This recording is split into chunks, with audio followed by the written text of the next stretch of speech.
Welcome to A Moment of Zen. Time to sit back and relax as model, actress, mentor, and supermom Zen Sams takes you on a sexy and wild ride, covering the latest in film, fashion, pop culture, cryptocurrency, fintech, cannabis, and entertainment from the millennial mom's perspective. Here's your host, Zen Sams.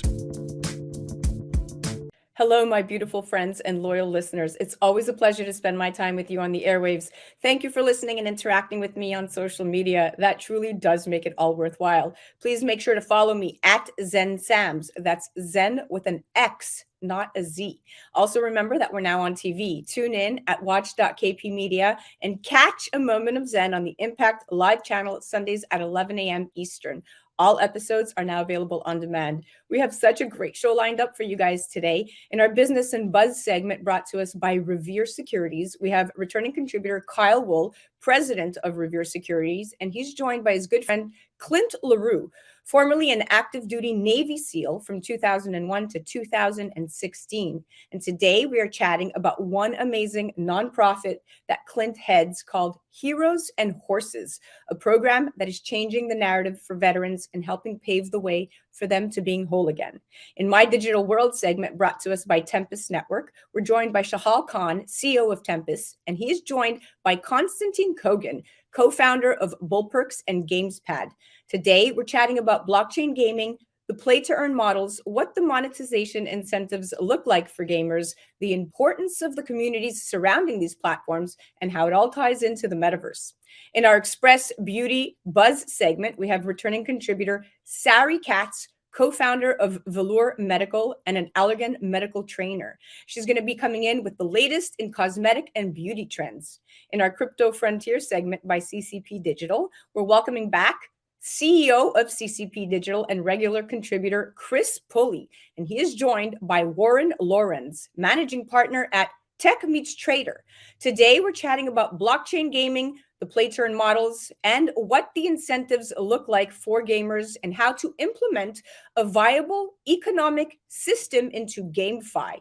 You're listening to A Moment of Zen right here on 710 WOR, the voice of New York. We'll be right back after this. A Moment of Zen is brought to you by Revere Securities. Revere is committed to building a relationship of trust in which they work closely with you to help you define your objectives, explore alternatives, and choose the financial and investment strategies that are most appropriate for you. Go to reveresecurities.com. Welcome back, my beautiful friends. You're listening to A Moment of Zen right here on 710 WOR, the voice of New York. I am your host, Zen Sams. Up next in our Business and Buzz segment, we have returning contributor Kyle Wool, president at Revere Securities, and he is joined by his good friend Clint Larue. And today we are chatting about the amazing nonprofit organization that Clint heads, Heroes and Horses, a program that is changing the narrative for veterans. Now, Clint is formerly an active duty Navy SEAL from 2001 to 2016, and he's currently the recipient of several prestigious medals, including 6 Bronze Star medals with Valor Device, Defense Meritorious Service Medal, Joint Service Commendation Medal, Joint Service Achievement Medal, and Combat Action Ribbon. That's a lot of accolades. Now, Clint continues to service his country through Anchor Risk Group, a veteran-owned company that assists active duty military and law enforcement in honing their tactical skills. Now, the Department of Veteran Affairs released an alarming report on showing that at least 60,000 veterans died by suicide between 2008 and 2017, with little sign that the crisis is abating, despite suicide prevention being the VA's top priority. Now, Clint's mission, as described on their website, heroesandhorses.org, is to unprogram the programmed, to offer combat veterans an alternative solution for defining and approaching their physical and mental scars, a solution that doesn't include prescription medication or traditional psychotherapy, but rather the opportunity to use tools to redefine their purpose, rediscover their inner strength, and maximize their potential by taking ownership of their lives for the very first time since leaving combat. Welcome to the show, my beautiful friends. Welcome, Kyle, and welcome, Clint. Thank you. Thank you. Clint, what an honor to have you on. Thank you for coming. No, thank you for having me and having us. This was great. All right, Clint, the Heroes and Horses program inspires veterans to move beyond the difficulties experienced from years of war towards a life of restoration and hope, putting victimhood away and closing the doors on the past. This will be the hardest war you will ever fight, is what you say on your website. It's the war against yourself, but we've got your back. Talk to me about this statement, and from your point of view, what are some of the more serious effects of combat? The most serious effects of combat are, the fact that it does change you, and experiences change all of us throughout our lives. However, I think the severity of combat, it changes you so quickly. You can sign up as an 18-year-old and they shave your hair and take your identity away, and they create what they want, right? And you could leave 6 months later and find yourself in combat, and you come home 18 months later and you are a completely different person than when you left. And that's hard to understand, and that's hard to accept, right? And so what we're trying to do at Heroes and Horses is just helping them understand that those experiences, those scars are what what I don't want to say defines you, but you just need to understand that change occurred. And you also need to understand that, just because you went over one mountain and you came down, there's always going to be another mountain, whether that's in combat or business. So we're just trying to help them understand that what they need is not in the VA, it's not in medication, it's inside, and they already have it. And we're just kind of helping bring that to surface and help them accept the change. Well, you're doing a great job. God bless you. I know that as of 2019, there was some crazy statistics. We have about 12 million veterans over the age of 65, which is about 61% of all veterans. So now you're dealing with a demographic of older people, and it's kind of hard to teach an old dog new tricks, so to speak. But kudos to you. I take my hat off for what you're doing. Kyle, why were you and Revere Securities so eager to jump on board and support this program? Well, I think if you look at Wall Street, one of the good things that Wall Street's really done over the last probably 20 years, since the beginning of the Middle Eastern wars, is really support causes like Wounded Warriors and tunnels to towers and et cetera, especially with us really being involved in 9/11 and most of us living through that. And getting to know Clint on a personal basis, just hearing his stories and his other members of the SEALs and what they've gone through. But then to talk about, because I grew up on a farm in upstate New York, to talk about getting the guys off of opioids, getting them off of these dependent drugs or psychotherapy, and getting them back on the farm to really find themselves again in almost a holistic, natural healing. I just thought that was such a great story. And myself and a few of the companies that I'm involved in, we've been donating. And I think this is something that really has a meaningful story to it of getting people back on the right path. I just got chills. I love these feel-good stories. And I love that how at Revere Securities, you're always thinking about giving back, and it's nonprofits are at the forefront of your brain every time I speak to you. So good job, Kyle. Statistically, now we have 70% of veterans experiencing homelessness. The ones that do experience homelessness also experience substance abuse, and 50% live with mental illnesses like post-traumatic stress disorder. So what Clint is offering is priceless. Clint, currently there's over 65,000 veteran-related nonprofits in the United States, and billions are spent each year on programming meant to assist in reintegrating veterans back into civilian life. Who is eligible for your program, and what can they expect when arriving? We tend to, it's typically a combat veteran. We can't necessarily take on say your amputees and some of the physical, wounded, because of our program is very intense. It's 41 days, and they walk a mile to chow every morning and back to their tent every evening. They'll ride over 400 miles horseback. It's a very intense program. When they arrive, there's going to be no cell phones. There's going to be, it's very holistic eating. It's a whole 30 foods diet. It's very life changing. We've had, I think our record was 13 psychiatric medications and 40 pounds lost in 41 days. Wow. So, and we cannot ask them or tell them to come off of their medication.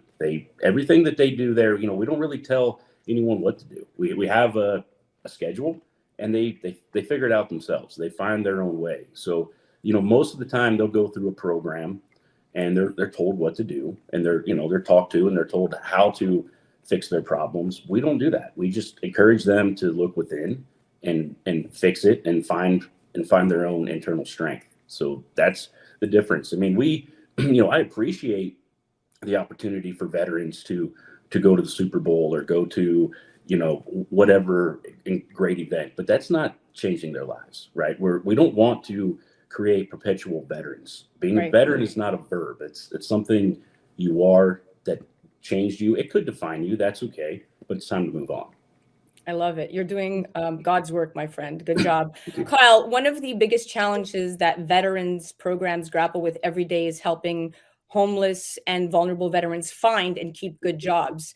There are many challenges that veterans face, obviously, but when they leave the military, unemployment is major. Many veterans struggle to find work when they return home. As president at Revere Securities, what advice do you have for veterans out there listening right now who are struggling with their money management and savings? I think a lot of the veterans should really go out to the Wall Street community. And I think if you really look at the Wall Street community, we've done more than I think most of the industries to focus on helping veterans. And if you look at the board of a lot of different companies, you will have one or two veterans on there. And one of the unique things about even FINRA or the SEC, veterans are considered a minority status, which I think is wonderful. It's not just your traditional minority status, but they're considered minority status. And I think that helps us really get it. But at the same time, we're out here in Ennis, Montana right now for like a father-son kind of meeting to get these kids out here on the ranch. We're actually going to the Heroes and Horses Ranch tomorrow. And I think that's also really important to this story. It's not just about helping Clint help a lot of the veterans, but let the next generation see what they're doing, see what these guys did from 2001 to 2020 or continuing on today, and instilling in the next generation how important it is to take care of our veterans. Very important, extremely important. And I'm going to move on to the next question, but that was very well said. Clint, in 2017, the largest living cohort of male veterans served during the Vietnam War era, while the largest living cohort of female veterans served during the post 9/11 period. Now, we know that there are nearly 2 million living women veterans in the United States, and women currently make up approximately 10% of the overall veteran population. I have to ask, do you take female applicants? We don't currently, and that's just because of the way we're set up. So, my good friend and former teammate Micah Fink founded Heroes and Horses in and around 2013. So up until this year, we have been begging and borrowing property. We've been a gypsy camp, moving from spring to spring to set up the footprint and help these veterans. As of January of 21, we own our own ranch, and we've been developing this ranch, developing our human performance center, and we will get to a point to where we can have male and female veterans, and that is absolutely our goal, is to run beyond that 3-4 month program that we've been restricted to due to weather here in Montana, but we are building our facility out to where we can have absolutely female veterans, and we're super excited about that. I'm super excited about that too, and congratulations on your ranch. And you definitely have to let us know when you open up the program to the ladies. Kyle, so as of 2019, the states with the highest veteran populations are statistically California, Texas, and Florida. Now, the United States Department of Veteran Affairs had outlays of about $234 billion in 2021. By 2027, the outlays of the Department of Veterans Affairs are expected to increase to about $373 billion. So from 2001 to 2020, federal spending on veteran care doubled from about 2.5% of the U.S. budget to 5% of the U.S. budget. Now, follow me. The cost of caring for post 9/11 war vets is going to reach between $2.2 and $2.5 trillion by the year 2050, most of which has not yet been paid. What do you say to this financial stat, and is the government doing enough?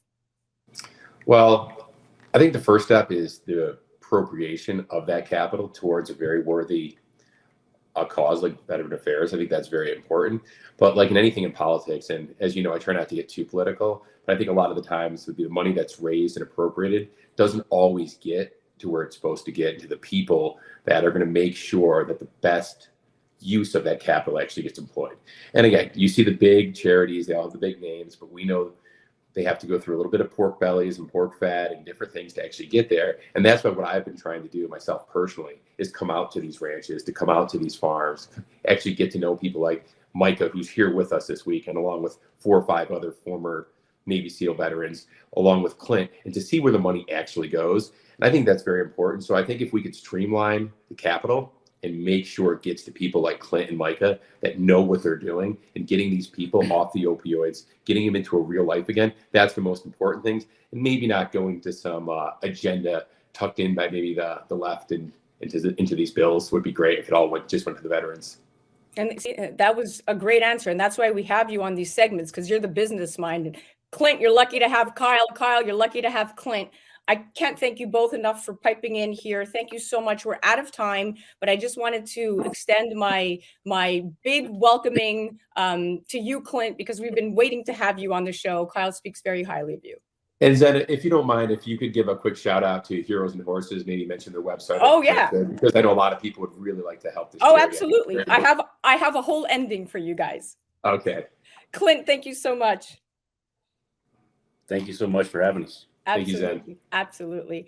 Veterans are people who served in the military, U.S. Army, Navy, Marine Corps, Air Force, and Coast Guard in times of war or peace. Now, as of 2019, there were 13,000 living veterans who served all through World War II, the Korean War, and the Vietnam War. Now, Veterans Day, which pays tribute to all veterans, living or dead, differs from Memorial Day, during which we pay tribute to those who lost their lives in combat.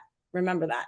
Head to Heroes and Horses to make your donation today. They so desperately need your help. That was our Business and Buzz segment, brought to us by Revere Securities. Check out more of Kyle Wool, president at Revere Securities, at reveresecurities.com. But please head to heroesandhorses.org and make your donation today. You're listening to A Moment of Zen right here on 710 WOR, the voice of New York. We'll be right back after this. A Moment of Zen is brought to you by Tempus, the next generation of the engagement economy, allowing people to make money on their data and earn cryptocurrency for the time they spend on things they already currently love to do. With Tempus, brands will have the ability to pay you directly for interacting with apps, watching videos, playing games, and more. Tempus, the time is now. Engage and earn. Welcome back, my beautiful friends. You're listening to A Moment of Zen right here on 710 WOR, the voice of New York. I'm your host, Zen Sams. Coming up in my digital world, brought to us by Tempus Network, we are joined by Shahal Khan, CEO of Tempus Network, and he is joined by Constantin Kogan, co-founder of BullPerks and GamesPad. He's a partner at Pitbull Capital, founder of Adwevo, and former managing director at Wave Financial. And as an influencer and meta connector, Constantin is on a personal mission to help talented entrepreneurs disrupt various industries with blockchain technologies. And he has found the perfect platform right here on A Moment of Zen. Today, we're chatting about blockchain gaming, play-to-earn models, what the monetization incentives look like for gamers, the importance of the communities surrounding these platforms, and how it all ties into the metaverse. Now, in recent news, Cross the Ages, which is a free-to-play game that features digital trading cards as non-fungible tokens, recently announced a 12 million seed round. Now, investors, not surprisingly, included Animoca Brands, major game publisher Ubisoft, Polygon, which is the blockchain powering the game, and Sebastian Bourget, COO of the Sandbox. All of this is very, very telling, my friends, of a rising industry. Now, blockchain gaming is a flourishing area of the crypto industry, which is actually more and more viewed as a clever way to bring the next big wave of people into crypto. Now, in January of this year, the number of active blockchain games had doubled from the prior year. Now, since it's become clear that cryptocurrency isn't its only use case, Blockchain is now disruptive tech with its game-changing applications, no pun intended. Experts say gaming will be one of the main real use cases for blockchain. Now, if you think of it strategically, blockchain could completely restructure the industry, turn the tables on the monopolistic console market, create a multiverse, and make games more immersive than ever. Now, the stream of blockchain investing has dramatically increased. In 2019, we had already seen over $108 million in venture capital investments. Now, the main use for blockchain within gaming's realm, in a word, is liquidity. And here to chat some more are Shahal Khan and Constantin Kogan. Welcome to the show, gentlemen. Thanks, Ann. Hi, Constantin, nice to have you. Thank you for having me. Absolutely. So nice to have you back, Shahal. Okay, Constantin, I'm going to start with you. So blockchain's application in gaming is in many ways a no-brainer because gamers are already accustomed to tokenization. And some of the earliest games featured applications of virtual currency. But games have evolved and they've fused with the internet. Now, in-game gold items can be purchased with real-life fiat currency. Now, this could be particularly useful for the free-to-play model popularized by Fortnite, wherein the majority of gaming revenue is generated by in-game purchases, right? Such as skins, which is funded by the digital currency. Talk to me about this model, and does it have the ability to disrupt GameFi even further? For sure. I think, you already mentioned that the number of games, especially tokenized games, doubled, this year. And I think it will grow further. Like the GameFi is a new trend. Obviously, right now, the bear market, it's a bit hard to be so positive about it because the earnings of the play-to-earn games, they declined seriously as the market is correlated to the earnings. Actually, one of our portfolio companies, the Rainmaker, they do the ratings of how much can you earn per day, for example. So you can go there and see how fun it is to play, how much you can earn, and you pick your own game. Guilds are having the similar model, right? You can join a guild and participate in to play games, and they will navigate you as a scholar. So we definitely believe that's the future. The big brands are coming in like more and more. We've seen like Gucci, Prada, Nike, like you name it. Like all the biggest brands right now are present in the metaverse with the gamification and NFTs was part of it to create a new revenue stream. And it's thought to believe that in the coming years, the industry will get to $1 trillion. That means when the brands are coming, they bring you budget and the potential earnings of the economies that are deflationaries and well constructed, they will survive. I do believe that some of the economies, I'm talking about token metrics and some of the in-game design and economies that were not well designed, they will probably collapse. That's my prediction. And we see that already in the early play-to-earn games. Again, not to put names, to criticize some of the big projects that we all know, but it was geared and targeted to low-income families and emerging markets. And when the time was that they will earn more than their average salary and they need to spend 6 to 8 hours playing game, that made sense. Now it's not. So let's be honest, there are a lot of experiments here. And just briefly, I would say that the games that will find the perfect way to create the balanced economies, they will not collapse, and they will have enough liquidity. They will have enough through partnerships, and they will have several revenue streams to outperform the market, and not to be correlated with the bear market or the bull market. I think those will be the winners. Wow. I love this perspective. And I love that you are playing devil's advocate because that's what people want to hear. They want to understand what are the risks involved, which ties in very nicely. And Shahal, you're going to have what to say about this one. But and this is really addressed to both of you, but more for Shahal to answer this one, because overall, the global market for NFTs swelled to 25 billion last year. And that's from 100 million in 2020. So this is a huge leap. And a fifth of that does come from video games. But much of the action, to your point, Constantin, has occurred in places like the Philippines, where low-income players have really embraced a play-to-earn model that can net them a steady income of a few dollars a day. But this is, in fact, truly, if you look at it, bird's eye view, blockchain gaming at its best. But everything has a foil, and there's one particular barrier for Axie Infinity players. So you need to buy 3 Axie characters to be able to play the game and earn rewards. Now, these NFTs are fetching at around $400 each, pricing out many potential players. Shahal, this model doesn't seem fair and rather offensive to the game. What are your thoughts? Well, Zen, first of all, a proper game, as we understand it to be, that has a complete immersive and storyline, and people can actually build out an ecosystem and an economy in a game, takes a very long time. It takes a lot of money. These, were sort of experiments that started in order to see if it would catch on. But the issue is that it created more problems than anything else. It created guilds. It created people getting into debt. And at the end of the day, it ended up having the fact that assets that are created can't be traded. And you almost have, I hate to say it, but a reverse of the actual intention of having people earn and be able to earn income, enough income in their market so they can actually, feed their families and actually be part of an ecosystem. So what we've been trying to do, and I appreciate this tremendously about Constantin, is we're very patient, we're very sort of long-term. We want to create aspects of not just gaming, because sometimes you have to just create a game so people can participate in it and earn money, but you have to create across the metaverse an engagement mechanism where you're actually taking data sovereignty and actually compensating people for the data that they're creating. So it's not just people having to put money up front or having to buy in-game assets that they may not ever be able to sell, but compensating people on a sort of work-to-play environment.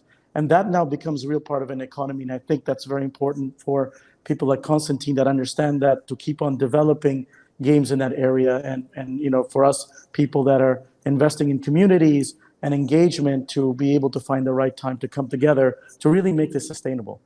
Without a doubt. And if you look at even what they're doing over at GamesPad, Constantin, hats off to you as the co-founder of GamesPad.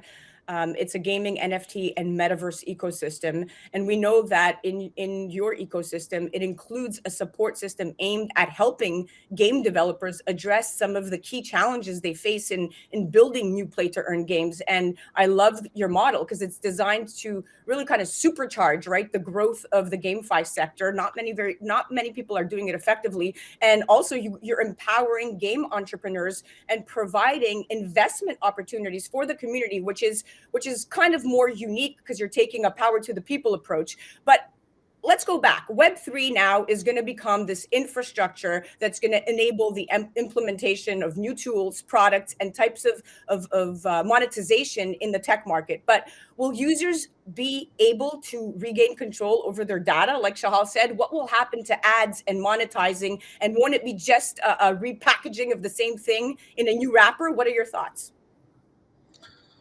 It's a good question, but very hard to answer. It really depends project by project, because some of the projects actually embrace the concept of DAO, like the centralized autonomous organization, where people can vote and they can make decisions. I'll be frank with you. I believe that DAOs are great as a concept, but not for every project.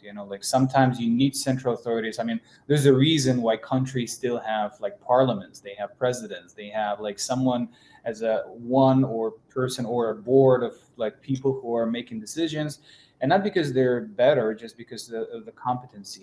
We need to evaluate the skill sets of the people who are able to vote on certain big decisions for the ecosystem, and that requires just a lot of research and a lot of time, right? Some people are spending full time of just being degens and yield farmers and many other creative notions, but others, they just don't have time. They have 1 hour a day to see what is the best project and how they allocate to maybe have some passive income in their mindset, but they don't have enough time to understand whether this NFT particularly give them some governance, like voting rights, or the token will give them governance rights. So that becomes it more complex when 70 to 80% of your community are not having the full picture of what you're doing. So I think to answer your question, it really depends on how the founders are educating. For example, we we spend a lot of time just providing educational content, like what's the value proposition, what's the basics of the industry. And for someone who's long in the industry, it may seem like, whoa, that's obvious. It's not. We're still in a very early stage of adoption. Infancy. Yeah, exactly. Yes, and the metaverse. Yeah, sorry. We have about 2 minutes left. I want to make sure I get this last question into Shahal before we cut to a commercial break. But, I believe that those who bridge the divide between Web 2 and Web 3 by providing Web 2 interfaces with Web 3 monetization models are the ones who are going to succeed, since the users are still on the internet and most Web 3 products have very minuscule daily active users. Shahal, how is Tempus revolutionizing things in Web 3 and really compensating people for their time? You have about a minute and a half. Yep. Funnily enough, that is something I'd love Constantin to actually take. I mean, Tempus, it's an engine. It's basically an algorithm that I've developed. I put a patent, but what it does, it has to be modified and put into every single new game environment. As Constantin said, it's a switch. What Tempus is it monitors data, which is programmed into gameplay environments by user ID and people. And then it ties in backwards to a data sort of sales network of brands or data buyers that will compensate those people. But it has to be programmed into environments like Constantin's. You have to work almost game by game, developer by developer in the game in order to create activities that compensate people. So I'm going to send it back to Constantin because I think he's in the throes of actually developing the actual games that can tie in and help people in that area. You have about a minute if you want to answer the question. No, I think it was well said. Again, at the end of the day, the monetization will depend on the models. Like, on particular, there's 7 different ways how you can monetize your NFT depending on their type. Some of them will have more than just like one utility. I think that is also very important. If we're talking about like NFTs that are just art, that's one level of monetization. If we're talking about utilities that of the in-game assets, that will be tradable on marketplaces and that will allow people to actually monetize their presence, I think that's the future. And it all depends on the founders who will focus on providing that. Well said. Well, listen, guys, we're at the end of our time. I want to thank you, Constantin, for coming on. Shahal, always a pleasure chatting with you. Thanks you so much. Thanks for having us.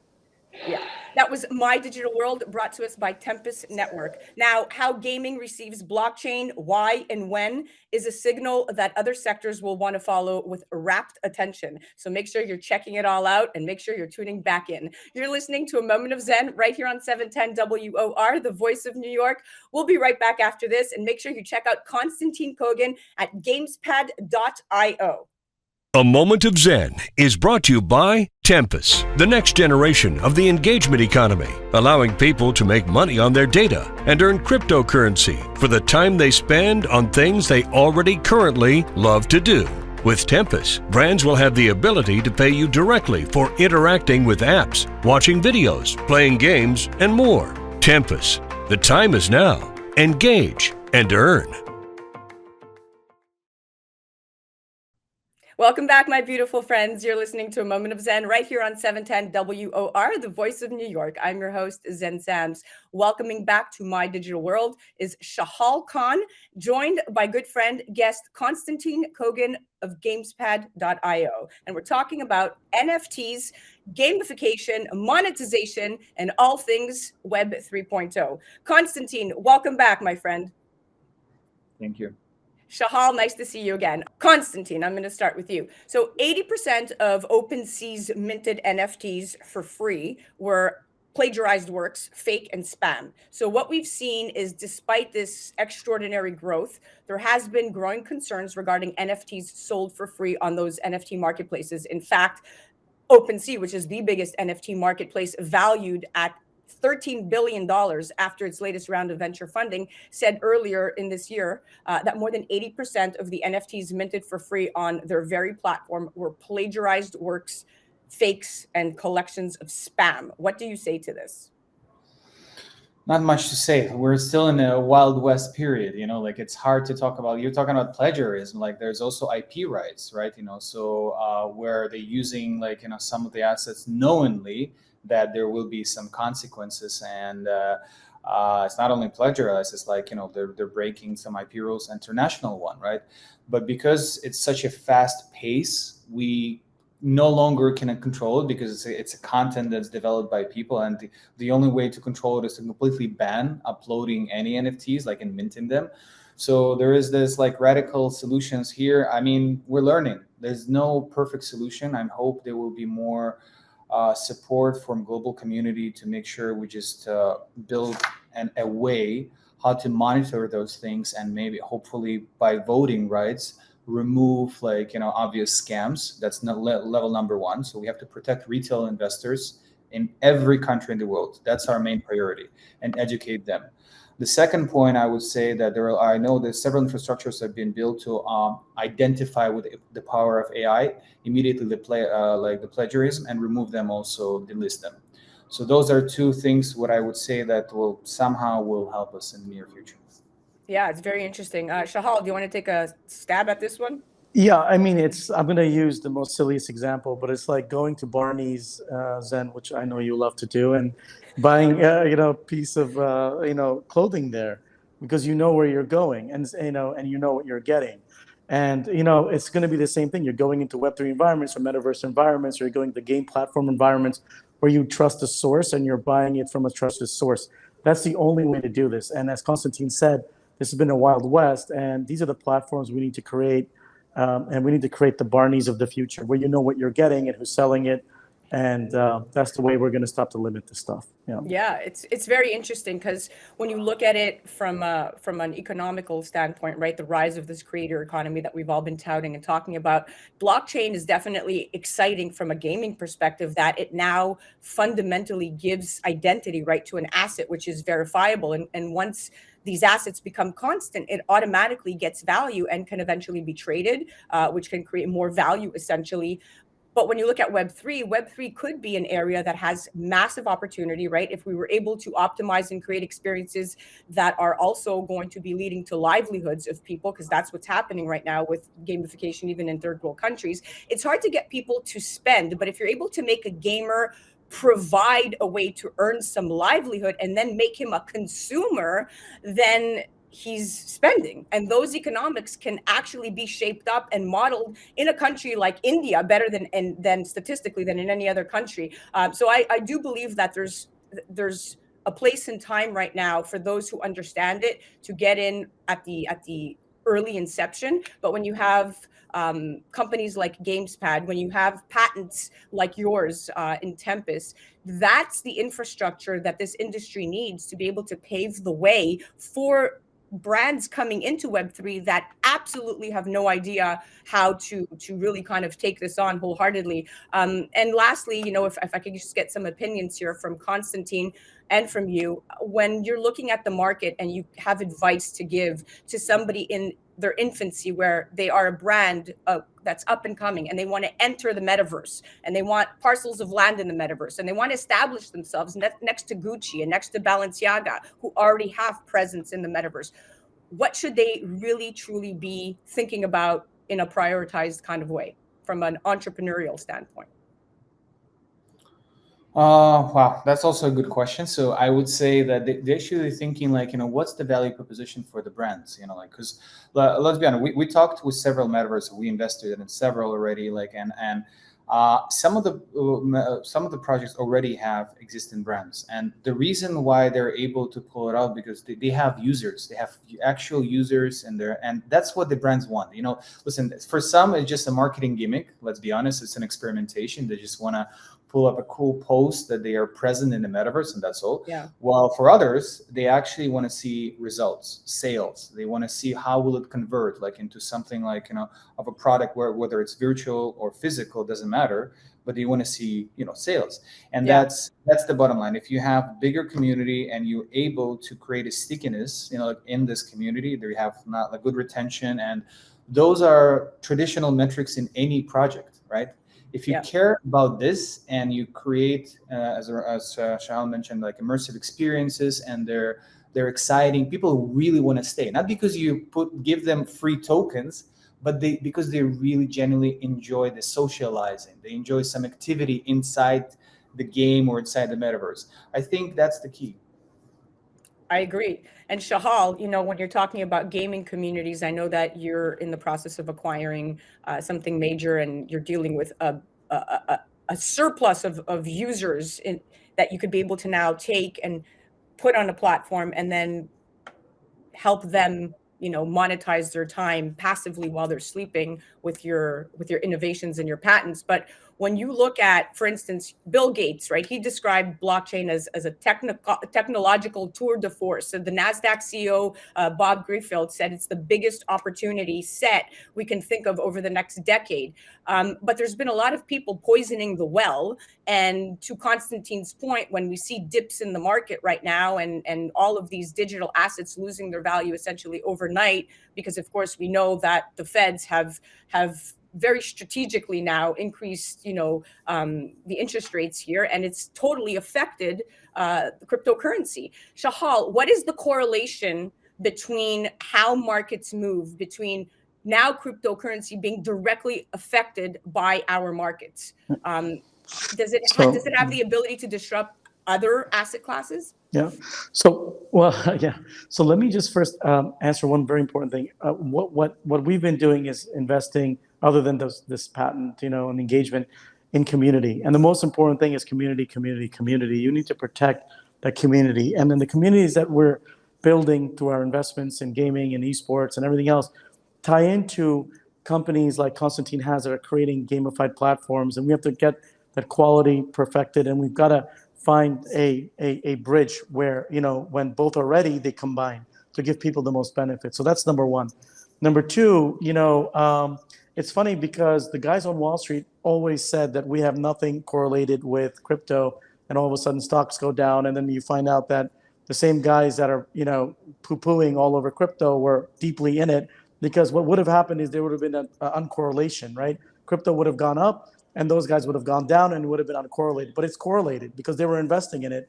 Yeah. And I think everybody wants an alternative system of finance, of income generation that's outside of inflation. We need to create new methods of digital, let's say, economy and infrastructure to be able to trade assets seamlessly, either on metaverses or just digital assets that are securities. And I think that's coming because most governments just care about their central banks. Yeah. And, they can't handle inflation right now. And, people that are getting damaged by this, there's a point they're going to say that it's enough. And, that's where we start to see deep changes.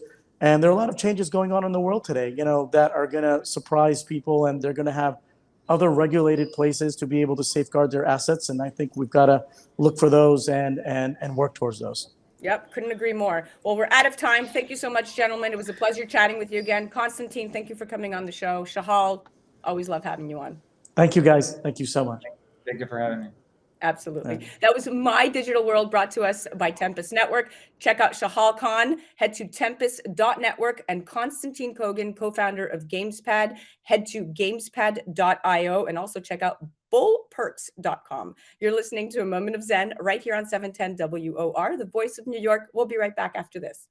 If you've missed out dining in New York City for the past year, it's time to visit the legendary Vice Cucina. Located in the heart of Midtown, Vice specializes in blending delicious Northern Italian and American cuisine with dishes such as the incredible taglione lobster, ravioli masala, ossobuco, and pappardelle al telefono, along with many other mouthwatering offerings.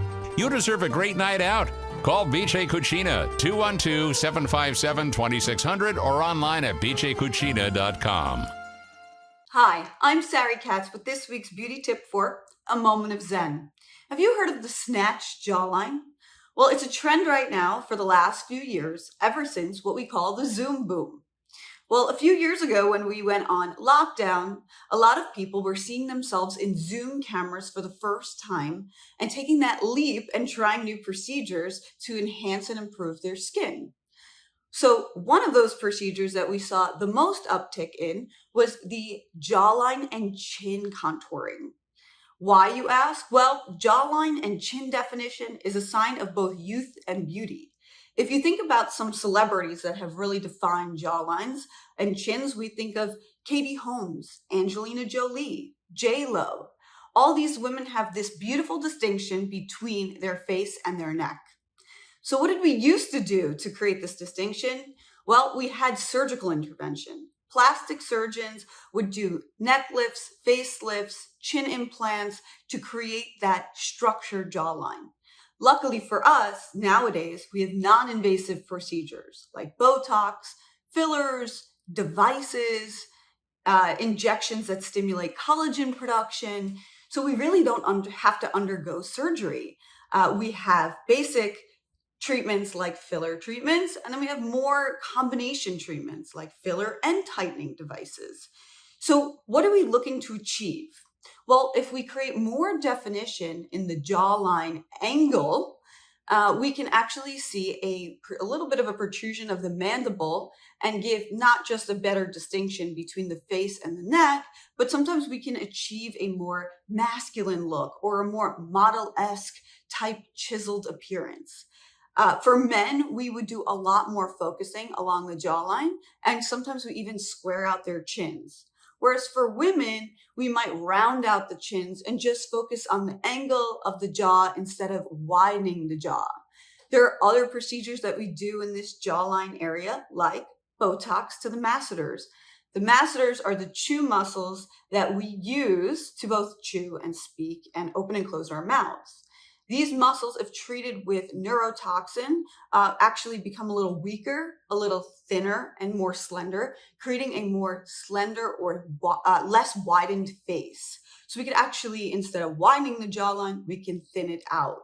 And then non-invasive procedures like radiofrequency ultrasound, you might have heard of Morpheus, Ultherapy, Vivace, they actually tighten the tissues to give a deeper angle under the neck. And then, of course, if fat is a concern, like a double chin area, we do Kybella. Kybella is an injectable that dissolves away some fat cells. So the focus on this area has become big lately because of all these non-invasive options. And I mean, why not? Who doesn't want a chiseled jawline and chin? I mean, I certainly have one. And that is all thanks to this industry and all the options that we have.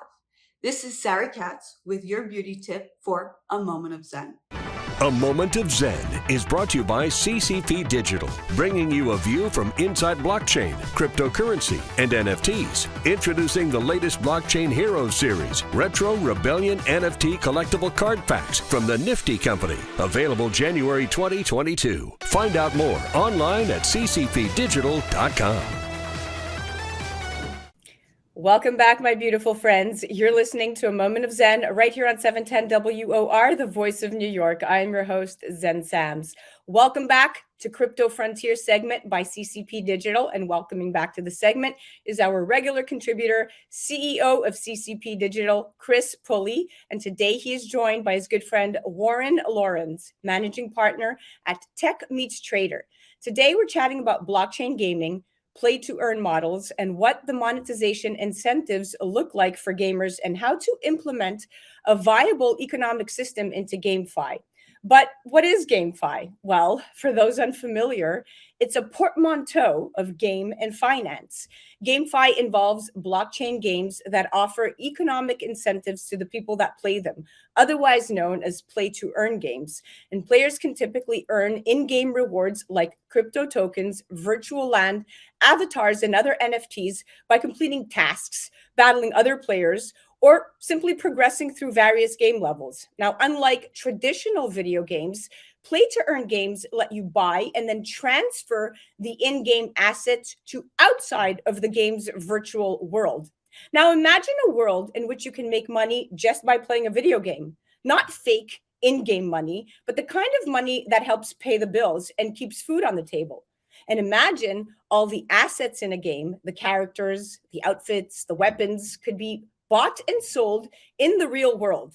Well, GameFi is one of the fastest growing segments in the video game industry. While the space is still pretty new type of ownership enabled by the industry structure is all the craze. And this is not a pipe dream. It's happening in real time. And here to chat some more are Chris Pulley and Warren Lawrence. Welcome to the show, gentlemen. Thank you. Thank you. Nice to see you. Yeah, nice to have you on. All right, Warren, I'm going to start with you. So Before now, gamers were able to make money from streaming and selling rare collectibles that they acquired within a game. And these collectibles can be pretty expensive depending on the level of how popular the game is. However, the items sold by the gamers are only valuable in that game ecosystem. And this is not the case, though, with play to earn models. In play to earn models, players collect assets worth money outside of the game ecosystem. And this could range from crypto coins to NFTs that collectors can buy in external marketplaces. This makes the play to earn model worthwhile for gamers, drawing in those who would otherwise not spend much time on gaming. Okay, what do you say to this? And is this income paving the way out of poverty for some of these gamers? Oh, most certainly, Zen. You know, what we're seeing is emerging markets really start to take flight into this play to earn economy. And because it's a low barrier to entry, a lot of them you can sign up for free and get started and, you know, start playing. And so not only is it entertaining and thought provoking because they're strategy provoking games, but in some, you know, areas of the world where they're making $20 to $30 a day, that's meaningful in terms of an impact of their lifestyle. So in areas like in the Philippines and Thailand, in areas such as those, you know, Vietnam, you're seeing huge adoption curves. And of course, it's being brought out towards us Westerners as well, and in different types of forms. But you're seeing adoption across the entire world for, you know, this type of incentivized gaming experience, whether it be a full metaverse, you know, VR world, or if it's, you know, a walk to earn type model. You're seeing it throughout the entire industry.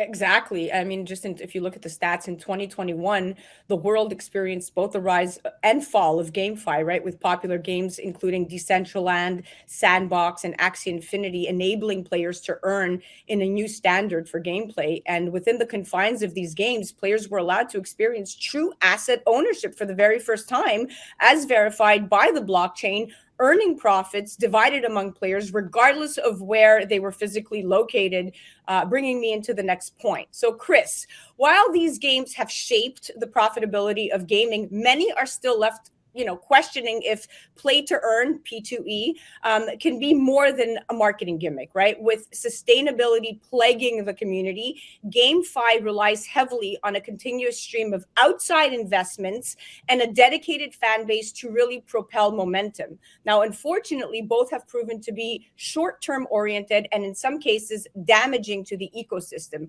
Axie tokens tanked as of lately. What do you say to this?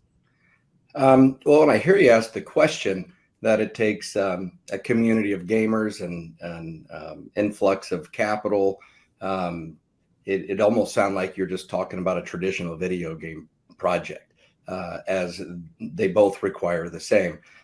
You had mentioned Sandbox. That's one that's close to my family, as my children are playing Roblox and what's the other game? Roblox and yes.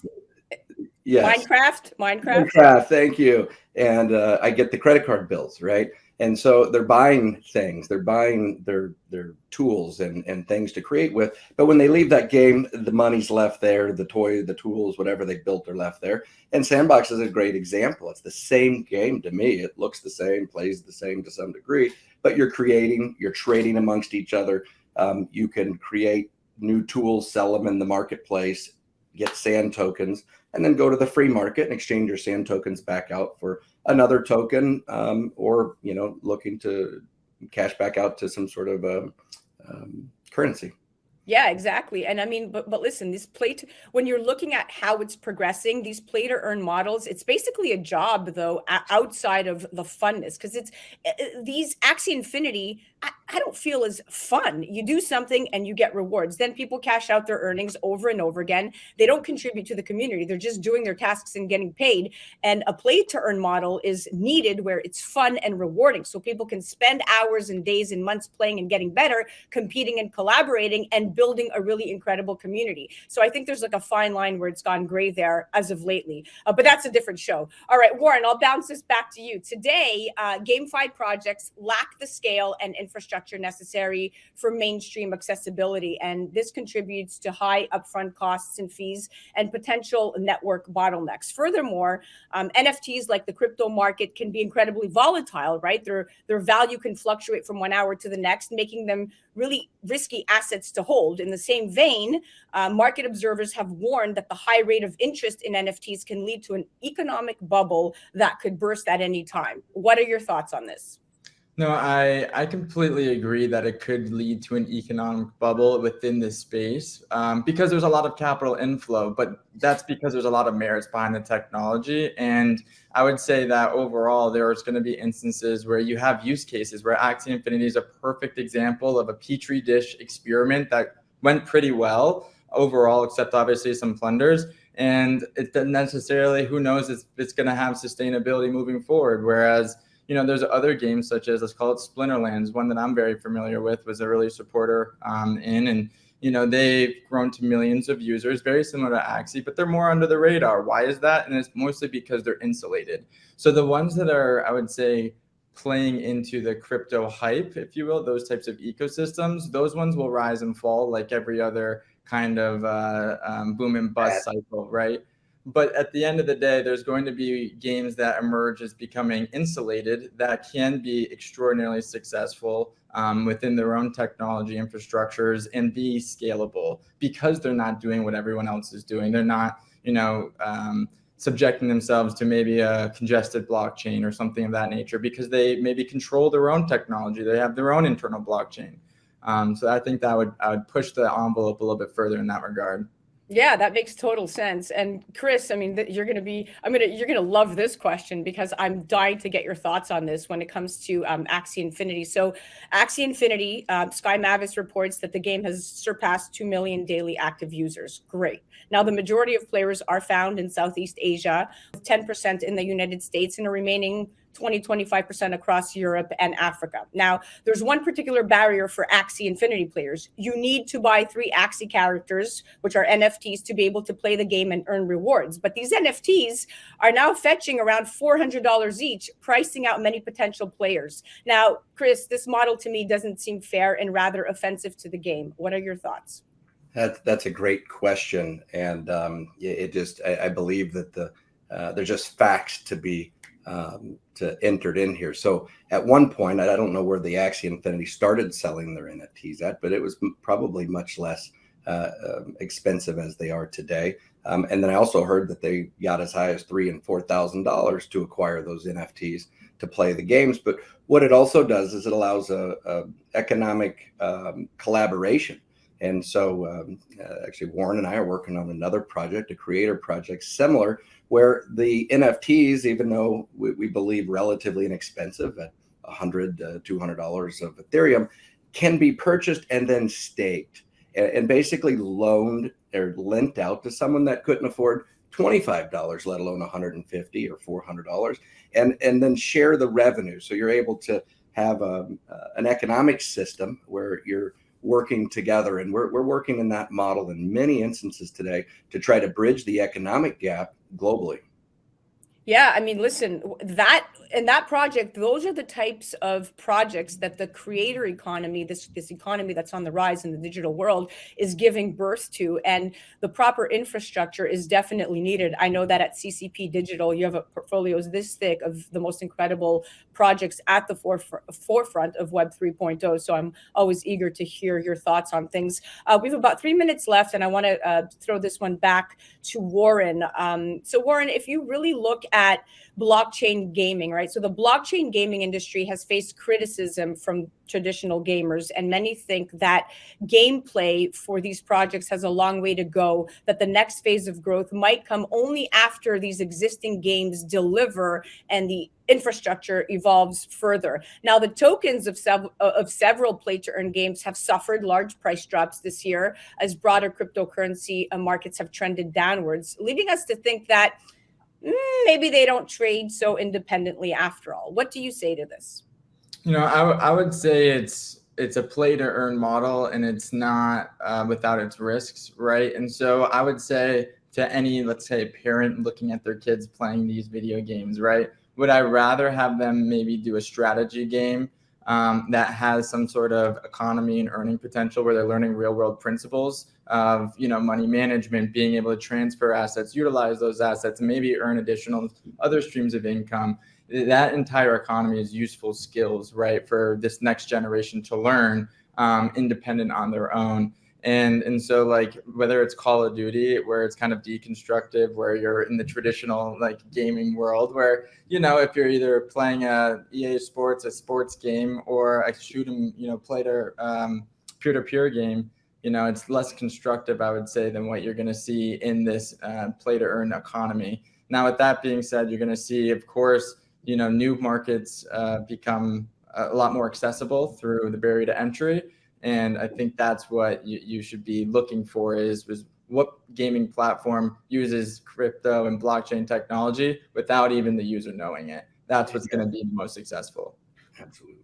Expert advice right there. Chris, do you want to pipe in there? We just keep thinking about play to earn. And, Warren and I were talking about this a couple of years ago, and it was so exciting. But what's even more exciting is the play to earn model has spurred the exercise to earn, the learn to earn.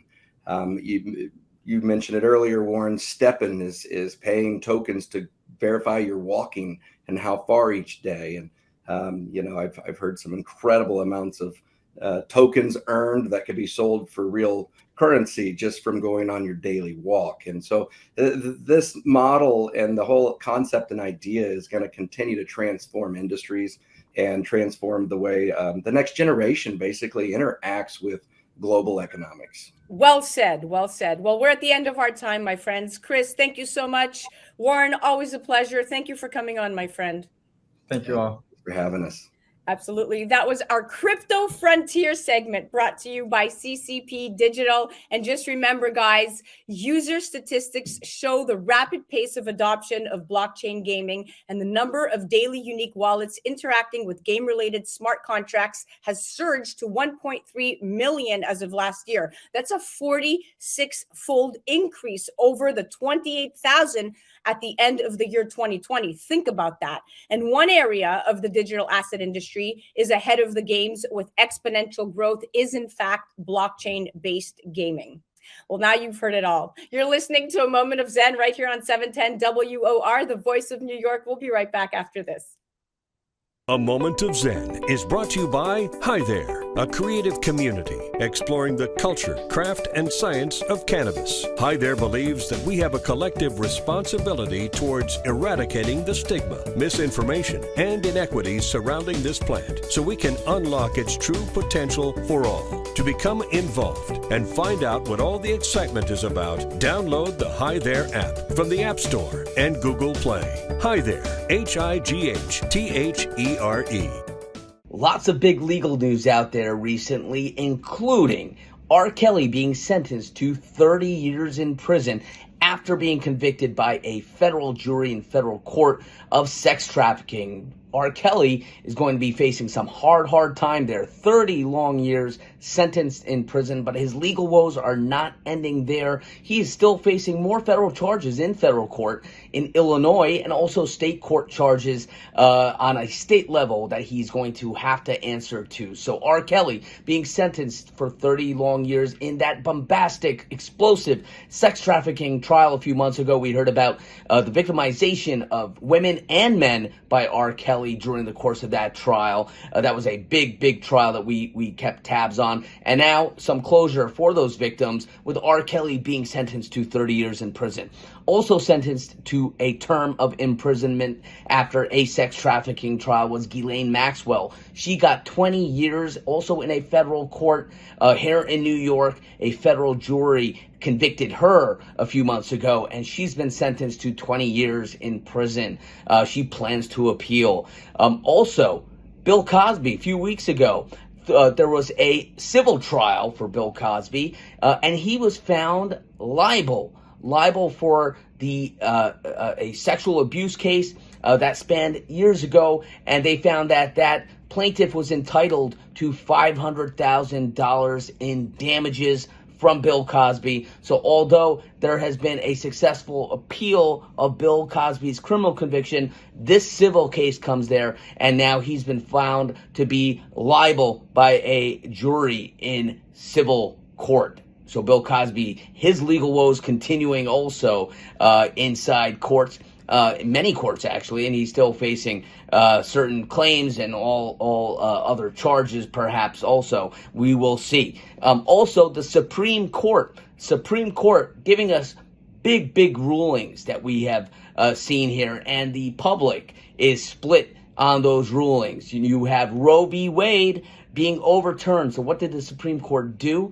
They basically put the power of making abortion lawful or unlawful in the state's hands. So each state will be able to craft their own laws regarding their citizens' ability to get an abortion. Of course, you see states already outlawing and deeming unlawful abortion, and then you see certain states like New York finding that they're going to be allowing women to have abortions within the state of New York. We also have a ruling from a New York case which allows the Second Amendment to have more force in the respect that a concealed carry law that was deemed to be unlawful, and a regulation in New York State not allowing certain people to have concealed carry. Well, the Supreme Court overturned that, and now Second Amendment rights have been broadened. Also, the ability to have a concealed carry gun for those who are deemed eligible for that. Big legal news here. I'm Imran Ansari. A Moment of Zen is brought to you by Caldwell Soames Incorporated, investing globally in transformative businesses like Original Digital Corporation, or ODC. ODC develops advanced consumer and commercial fintech solutions such as OG Pay, which will transform the way you manage your money. From sending and receiving money globally for free, paying for goods and services in person and online, pay bills, buy and sell digital currencies, all while earning interest. OG Pay is easy to set up, FDIC insured, and your information is secured. Check out ogpay.com. Well, that's a wrap, my dear friends. Remember to join me right here on 710 WOR, the voice of New York, every Saturday night from 9 to 10 p.m. Or you could head to 710WOR.iHeart.com/A Moment of Zen. And remember that we're now on TV. Download the KP Media TV app on Roku, Amazon Fire, or Apple TV, or Android TV. You could tune in at watch.kpmedia.tv and catch us on the Impact Live channel Sunday mornings at 11 a.m. Eastern. All episodes are now available on demand. Thank you for listening to A Moment of Zen. It's been an absolute pleasure being your host. Thank you so much to all of our sponsors that make it all possible. And remember, happiness is the only thing that multiplies when you share it.